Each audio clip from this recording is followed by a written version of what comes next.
जय ठाकर जय चंद्रा बापा अमीर भाई मीर नी मौज हो जय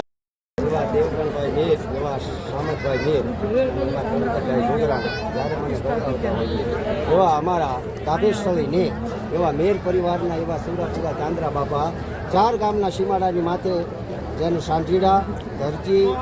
દેવથળ અને શિયાળ 4 ગામના સીમાડાની માથે એવા અમારા મેર પરિવારના એવા સુરતના એવા ચાંદ્રા બાપાની ખાંડી છે તાપેશ્વરી ને અને એના કુળદેવીમાં ચામુંડા શ્રાવણ કે મારી તારો પહેરો ને ભાગ્યો જાય પાડો પડે સાંડો નહીં પાડાને ભાગ્યો મારી નવ હાકળે અને મારી વિશ્વ ઉજાળી ચામુંડા જેને હાથ સમુદ્રનો સાવણ સૂસી જાય હોય એવી જેના કુળમાં તો સાવણ જેવી દેવ બેઠી હોય અને ભલા માણા તારા નવચંદ્ર યજ્ઞની માલપા જેમ આય જરૂરીએ નવગણને કીધું ગાય નવગણ મુજાતો નહીં તારા 9 લાખ દળ કટને તો અમે શેરને જમાડી દઈએ આય વરુડી આય ખોડિયાર આય પીછળ એવી તો મારી સાવણ દેવથળાના જૂના થળાવાળી દેવથળની મારી સાવનમાં મારા મેયમાં એવી તો તારી આજ નવહરી નાચને જો આજ પૂરું ન પાડી દે જમાડી ન દે તો એવી ડાબે સ્થળે નિયમમાં એવા સાંદ્રા પટેલની ખાંભી ન કહેવાય. જય માં ચામુંડા, જય સાંદ્રા.